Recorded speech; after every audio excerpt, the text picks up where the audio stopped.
জানি না, সবসময় আমাকে একটা সন্দেহের চোখে রাখা হতো। ভূতের মতন চেহারা যেমন নির্বোধ অতি ঘোর, যা কিছু হারায় গিন্নি বলেন কেষ্টা বেটাই চোর। সনাতন রহেন দুজন সাধন ভজনরত, কে আসে কে যায় ব্রজে তার খোঁজ রাখেন না। আমি কুণাল কি বলে আমি তার খবর রাখি না।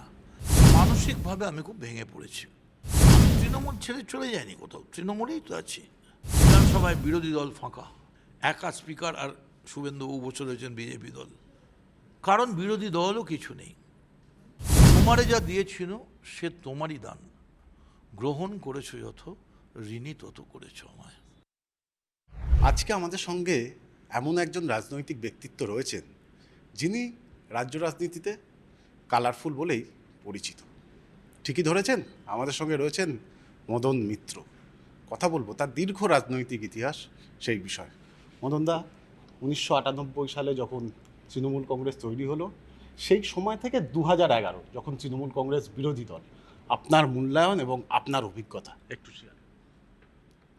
দেখুন, আমি আমার সাধ্যমতো দলের জন্যে, নেতৃত্বের জন্যে, মানুষের জন্যে এবং দলের সহকর্মীদের জন্যে, দলের প্রতিষ্ঠার জন্যে আমি আমার প্রাণপাত পরিশ্রম করেছি এবং আমার কাজে কোথাও ফাঁকি ছিল না, কোথাও ত্রুটি ছিল না।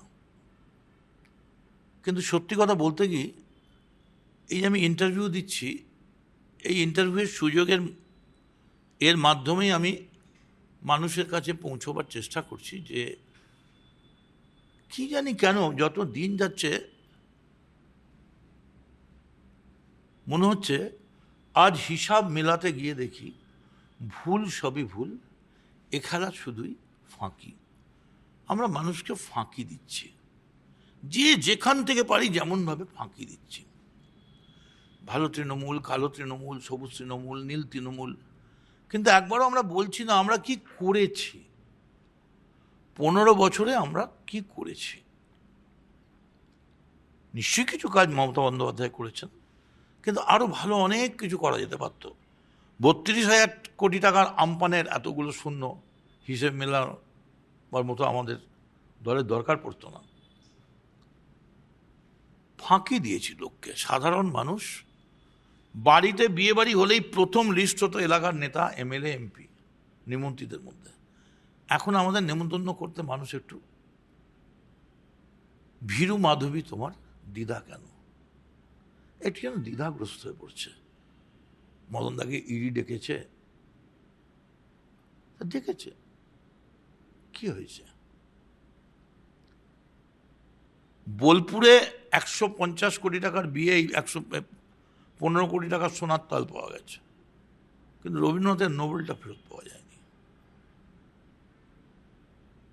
যত দিন যাচ্ছে, আমি শুনলাম আমার খুব ঘনিষ্ঠ বন্ধু কুণাল ঘোষ,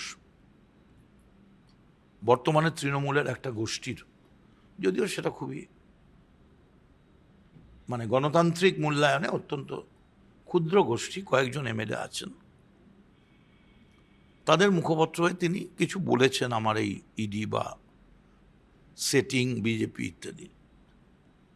গদ্দার। তা আমি বলি, এতে আমি রাগিনি।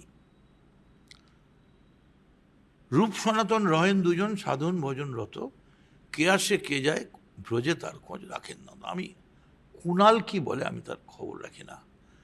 অ্যাকচুয়ালি কুণাল গদ্দার কথাটা যে বলেছে এটা ঠিকই বলেছে, কারণ গদ্দারিটা কি, এক্স্যাক্ট গদ্দারের মানে কি, গদ্দারি কিভাবে করতে হয় এবং কতদিন ধরে গদ্দারি করার পরে সেই গদ্দারিটা রাতারাতি নির্মা দিয়ে ধুয়ে চলে আসা যায়, এটা কুণালের থেকে কেউ ভালো জানে না। এবং আমরা কেউই একটা বিরাট অঙ্কের টাকা সরকারকে ফেরত দিয়ে তারপর পলিটিক্স করতে আসেনি। কিন্তু কুণালের কিছু করার নেই, ওকে টিআরপি পেতে গেলে আইটি সেলের সঙ্গে লড়াইতে যেতে হবে। আইটি সেলের রোজ প্রেস কনফারেন্স করার সুযোগ নেই, কিন্তু মুখপত্র হিসেবে আছে। এখন আমায় কখন দেখাচ্ছে, আমায় কতবার দেখাচ্ছে? আমি আসবার আগে সেলুন ঠিক গেলাম কিনা, আমার যেমন ধরুন 3 দিন হয়ে গেল দাড়ি কামানো হয়নি, আমি প্রতিদিন নতুন নতুন পড়তে গেলে 10 বছরের জামা, এখন অনেকে বলে চাকচিক্য। এখন আমায় পড়লে যদি চকচক করে, সেটা তো ভগবানের দেওয়া না। যদি আমার রংটা কালো না হয়ে সাদা হয়, সেটাই যদি লোক কালারফুল বলে, সেটা তো ঈশ্বরের দেওয়া। কিন্তু আমি যে জন্যে তোমার কাছে বলতে চাইছি, মানসিকভাবে আমি খুব ভেঙে পড়েছি। এই মুহূর্তে বাংলার এবং সারা ভারতবর্ষের নতুন প্রজন্মের একটাই মানুষ প্রত্যাশা। যেমন সোনাম ওয়াংচুক একটা দৃষ্টান্ত দেখিয়ে গেল এতদিন ধরে আন্দোলন করে, তেমনি বাংলার সর্বকালের সর্বকনিষ্ঠ মুখ্যমন্ত্রী শুভেন্দু অধিকারী, তাকে কিন্তু বহু লোক পছন্দ করছেন এবং তাদের সিম্বল হিসেবে, তাদের লিডার হিসেবে তারা আইডেন্টিফাই করছেন এবং বিশ্বাস করছেন যে তারা, শুভেন্দু হয়তো এই পলিটিক্সের যে বৃত্ত, চিরাচরিত বৃত্ত, তার বাইরে গিয়ে কিছু করে দেখাবেন। আমরা বড্ড মানুষ বলতে শুরু করেছে, not for all politicians, but politics has become the last resort of the scoundrels. যার কোথাও কিছু করার নেই, চলো যাই পলিটিক্সকেও পার্টি করি, দুদিন কাঁচ ভেঙে দিই, দুটো ইঁট ছুঁড়ে দিই, একটা ছবি, দুটো কেস, ব্যাস, তারপর থেকেই তোলা আসতে আরম্ভ করবে। পলিটিক্স এখন তোলা সব থেকে বড়। আগে শুনতাম কত তোলা সোনা আছে, তোলাটা মাপকাঠি হিসেবে বলা হতো। এখন হচ্ছে দুর্নীতিটা কত তোলা, কোথায় গেলে দুর্নীতির তোলা করা যাবে রাজনীতিতে। তো আমার একটা ফিলিংস আসছে, এই যে আমি দল বদল করে এলাম, দল যদিও বদল হয়নি, একই দল আছে, দুটোই অল ইন্ডিয়া তৃণমূল কংগ্রেস, তাতে মানুষের কিছু যায় আসে না। মানুষ জানতেও চায় না যে মদন মিত্র কোন দলে কি করছে না করছে, মদন মিত্র কি খাচ্ছে না খাচ্ছে। মাদুন জানতে চায় আমাদের কি কাজ হচ্ছে, আমরা বাংলা কি ভারতবর্ষের 1 নম্বর রাষ্ট্রে পরিণত, অঙ্গরাজ্যে পরিণত হতে পারছি? মোদের গরম মোদের আশা আমরি বাংলা ভাষা পারছি? রবীন্দ্র নজরুল, ঈশ্বরচন্দ্র রামমোহন, নেতাজি সুভাষ থেকে সিআর দাস, স্বামী বিবেকানন্দ থেকে রামকৃষ্ণ, শরৎচন্দ্র থেকে বঙ্কিম, মা কি ছিলেন মা কি হলেন, আমরা কি পাচ্ছি পশ্চিমবঙ্গকে, বাংলাকে একটা জায়গায়? What Bengal things today, India things tomorrow.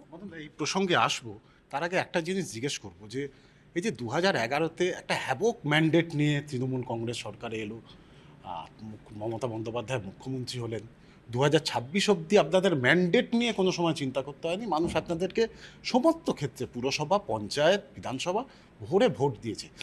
তারপরের এই পতন, তার মূল যদি 3টি কারণ আপনাকে বলতে বলা হয়, সেই 3টি মূল কারণ কি? প্রথম হচ্ছে, যখন কোনো নতুন জিনিস আসে, প্রথমেই মানুষ তার ভেতরটা দেখতে পায় না, তাকে বিচারও করে না, তাকে দূরেও ফেলে দেয় না, বলে সুযোগ দাও। কারণ প্রথমটা আমরা ছদ্মবেশে থাকি, মুখোশ পরা থাকে। দ্বিতীয়টা থেকে মুখোশটা আস্তে আস্তে সরতে শুরু করে। তৃতীয়টায় রাজা রাজা তুমি উলঙ্গ, মানুষ এই নগ্নতাকে প্রত্যক্ষ করে। আমরা যে সুযোগ পেয়েছিলাম, বাংলার মানুষকে আমি ধন্যবাদ জানাচ্ছি, বিরাট সুযোগ পেয়েছিলাম। আমরা বাংলাকে যদি কেন্দ্রের সঙ্গে ঝগড়া না করে সহযোগিতা করতাম, আজ পশ্চিমবঙ্গ কিন্তু ভারতবর্ষের 1 নম্বরে চলে যেত। ওই নোবেল আমাদের ছিল, নোবেল আমাদের ছিল, নোবেল আমাদের হারিয়ে গেছে বলে বসে কাঁদারও দরকার ছিল না, আর সেবাশ্রয়ের অ্যান্টি চেম্বারও দরকার ছিল না। It is very unfortunate. এবং আমাকে অনেকে বলছে যে, ধরুন এই যে আমি বললাম কুণাল, আমি কাউকে কুণালদের কিছু করার নেই, প্রতিদিন ওকে প্রেস কনফারেন্স করে আইটি সেলের সঙ্গে টিআরপিতে দৌড়তে হবে, ও বেচারি কী করবে? আর আইটি সেলের তো রোজ প্রেস কনফারেন্স করার অধিকার নেই, কুণালের সেই অধিকার আছে।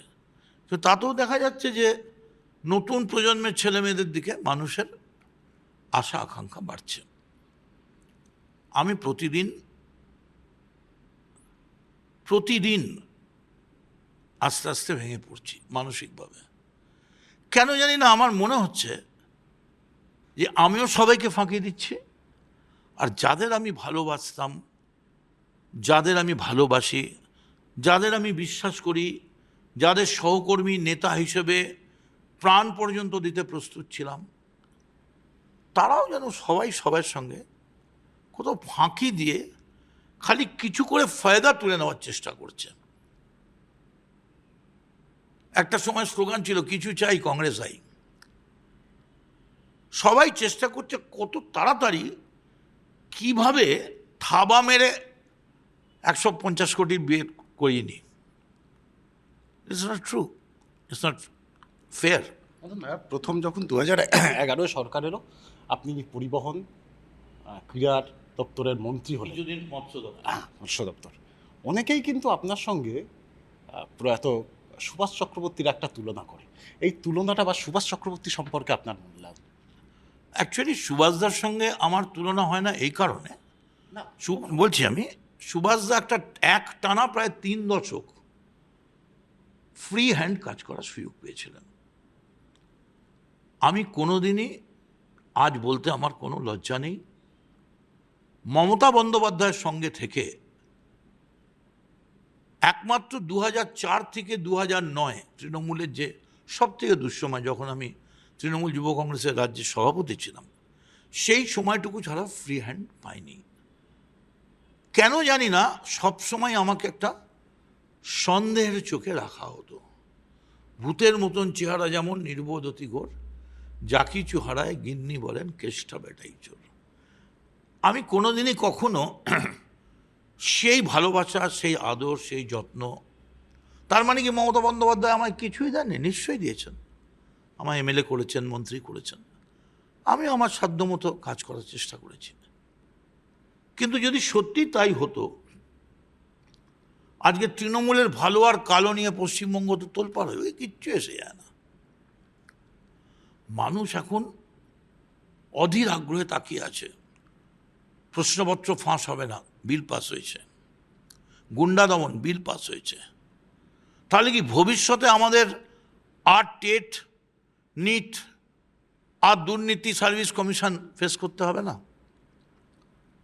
তাহলে কি আমরা নতুন সরকারকে ট্রাস্ট করতে পারি? এবং আমি বলছি যে আমি মানসিকভাবে যেভাবে ভেঙে পড়ছি, এমএলএ না থাকতে আমি পলিটিক্স করতাম না। আমি আছি, কামারহাটির মানুষ এখনো প্রয়োজনে আমাকে যোগাযোগ রাখে। এখন তো আপনি অনেকেই বলবে, অনেকেই যোগাযোগ রাখে, ও রাখে। পৃথিবীতে কেউ কখনো সবার কাছে শ্রেষ্ঠ হয় না। যে সবার কাছে শ্রেষ্ঠ হয়, বুঝতে হবে তার মধ্যে সব থেকে বেশি ফাঁকি রয়েছে। কারণ সে এমন চিটিং করছে যে কেউ তার ধূর্তটাকে মেনে নিতে পারছে না। আমি ধূর্ত, ফাঁকিবাজ, চতুর নই। কামারহাটির মানুষের যে কোনো বিপদে আমি আছি, থাকার চেষ্টা করছি, পলিটিক্স যেটুকুন পারছি করার চেষ্টা করছি। But I don't know about my future. But very soon যদি আমি বলতে বাধ্য হই যে রাজনীতি আর করা যাচ্ছে না। এই যে আমি চলে এসেছি, আমি তৃণমূল ছেড়ে চলে যাইনি কোথাও, তৃণমূলেই তো আছি। কিন্তু ক্লস্ট্রোফোবিয়া হচ্ছিল। কেউ যেন কণ্ঠ আমার রুদ্ধ আজিকে বাঁশির সঙ্গী ধারা, আমাবস্যার কারা নৃত্য করেছে আমার ভুবন দুঃস্বপনের তলে, তাই তো তোমার সুধাই অশ্রু জলে, যাহারা তোমার বিষাইছে বায়ু নিভাইছে তব আলো, তুমি কি তাদের করিয়াছ? তৃণমূলের নিঃশ্বাস নেওয়া যাচ্ছিল, মানে কালীঘাটে। আপনি যদি বলেন এখানে কি পাচ্ছেন, এত বড় বিধানসভা, চারিদিক খোলামেলা, এখানে তো নিশ্চয়ই পাচ্ছি। কিন্তু তাতে মানুষের কিছু যায় আসে না। মানুষের যায় আসে নতুন সরকারের হানিমুন পিরিয়ড, মাত্র 2 মাস 2.5 মাস। এই দেখছিলাম যে গান গায় একটি ছেলে, কি নামটা ভুলে গেলাম, হিন্দি গান, 3 মাস না 4 মাস বিয়ে হয়েছে, এর মধ্যেই বাচ্চা, এর মধ্যেই ডিভোর্স হয়ে গেল। তেমনি এখন বিজেপিকে তো কিছু সময় দিতে হবে। আপনি একদিকে অভিনয় করেছেন, বিভিন্ন ক্ষেত্রে আপনি কালারফুল থেকেছেন, রাজনীতি সামনের সারি থেকে করেছেন, মমতা বন্দ্যোপাধ্যায়ের দুর্দিনের সময়কার আপনি মানুষ। ফলে সেখানে দাঁড়িয়ে এমন কি হচ্ছে যেখানে দাঁড়িয়ে আপনি এতটা অভিমানী হয়ে পড়ছেন রাজনীতির জন্য? আসলে মমতা বন্দ্যোপাধ্যায় দুর্দিনে থেকেছি, এখন তো মমতা বন্দ্যোপাধ্যায় দুর্দিন নয়, এখন তো শুধু পাসপোর্ট আর ভিসার অ্যাপ্লিকেশন। যেদিন গ্রামে যাওয়ার প্রয়োজন থাকবে সেদিন বাংলার মানুষ নতুন করে ভাববে, কিন্তু এখন তো শুধু পাসপোর্ট আর ভিসা, ভানুতুতু আর জামাইকা। আপনি কি অভিষেক বন্দ্যোপাধ্যায়ের কথা বলছেন? আমি কাউর কথাই বলছি না, আমি প্রত্যক্ষ অভিজ্ঞতার কথা বলছি, বাস্তবের কথা বলছি। রবীন্দ্রনাথের গুপ্তধনে রবীন্দ্রনাথ সাংকেতিক ভাষায় কথা বলেছিলেন, তেমনি বুঝো মন যে করো সন্ধান। সবাইকেই বলবো, একটু ভাবুন, ভাবতে শুরু করুন, কোথায় চলে যাচ্ছি। পশ্চিমবঙ্গ কেন ছেড়ে নতুন ছেলেরা চলে যাবে? দিব্যেন্দু শুভেন্দু আটকাবার চেষ্টা করছে। সেদিনকে আমি শুনছিলাম শিশিরদা বলছিলেন যে তিনি অত্যন্ত গর্বিত, খুশি। সত্যি তো, একজন গর্বিত পিতা, গর্বিত মাতা, যার ছেলে কোথাকার মুখ্যমন্ত্রী, যেখানে রবীন্দ্রনাথ গান গেয়েছেন, একই সূত্রে বাঁধি আছি সহস্রটি মন, যেখানে সুভাষচন্দ্র বোস এলগিন রোডের বাড়ি থেকে গাড়ি নিয়ে বেরিয়েছেন, যেখানে নজরুল গেয়েছেন সাম্যের গান, যেখানে মাইকেল থেকে রামমোহন, রামমোহন থেকে বিদ্যাসাগর, বিদ্যাসাগর থেকে রামকৃষ্ণ, রামকৃষ্ণ থেকে স্বামী বিবেকানন্দ, কে নেই? ক্ষুদিরাম, প্রত্যেকে রয়েছে। সেই জায়গার মুখ্যমন্ত্রী হয়েছেন, আমরা অনেক আশা রাখি। তবে এইটুকুনি আমি বলবো, এই যে কথায় কথায় বলেন না সেটিং হয়ে গেছে, সেটিং হয়ে গেছে, কিচ্ছু সেটিং হয়নি। আমি অন্য এমএলএ যা মাইনে পাই আমিও তাই পাই, বরং আগে অনেক পরিশ্রম করতে হতো, এখন পরিশ্রম করতে চাই। নিমাই নিমাই প্রতিধ্বনি বলে নাই নাই নাই, কোথা হতে আসি কোথা ভেসে যাই, নিমাই নিমাই প্রতিধ্বনি বলে নাই। সবটাই যেন যত দিন যাচ্ছে পলিটিক্সটা একটা কিরকম শিট।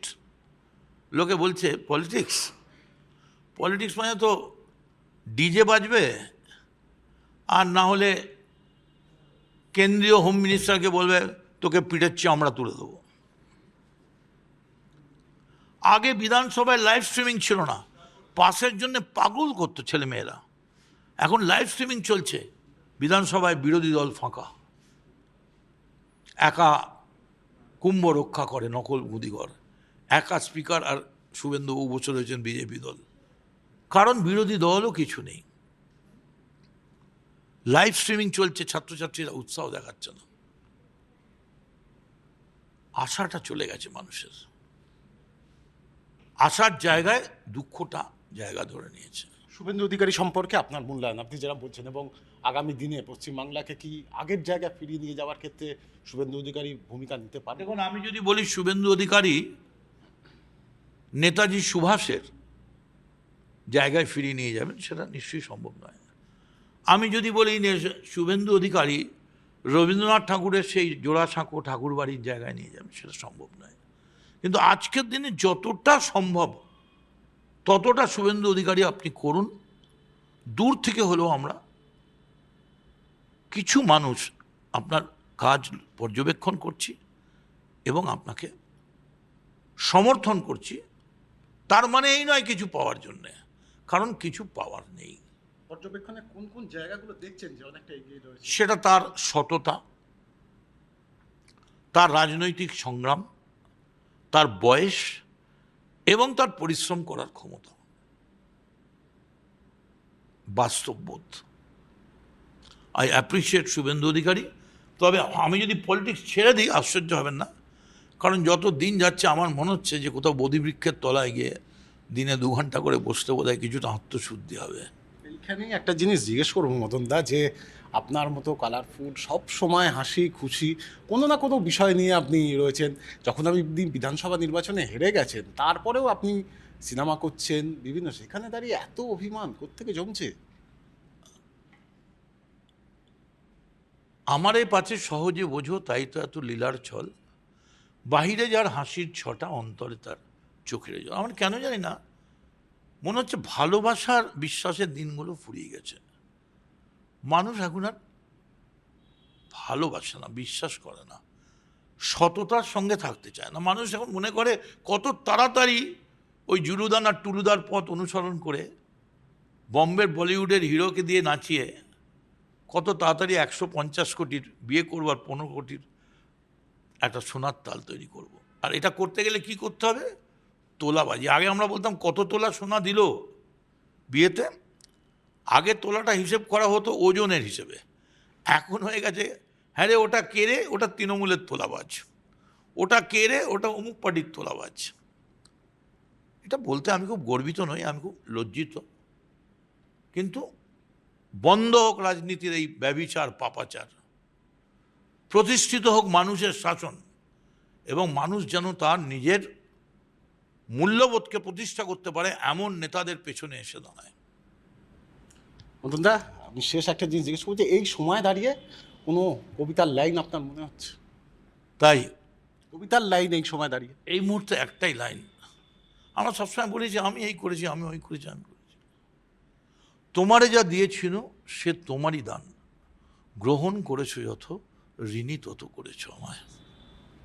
অনেক ধন্যবাদ মদনদা কথা বলার জন্য। আমরা কথা বললাম মদন মিত্রের সঙ্গে, এবং শেষের কবিতার আওরে তিনি বলার চেষ্টা করলেন যে তোমারে যা দিয়েছিনু সে তোমারই দান, গ্রহণ করেছো যত, ঋণী তত করেছো আমায়। এবং মোটামুটি এই সময়ের মধ্যে মদন মিত্রের যে রাজনৈতিক ভাবনা সেটাকে আমরা ধরার চেষ্টা করলাম। আপনারাও নজর রাখুন কেটিভি বাংলায়।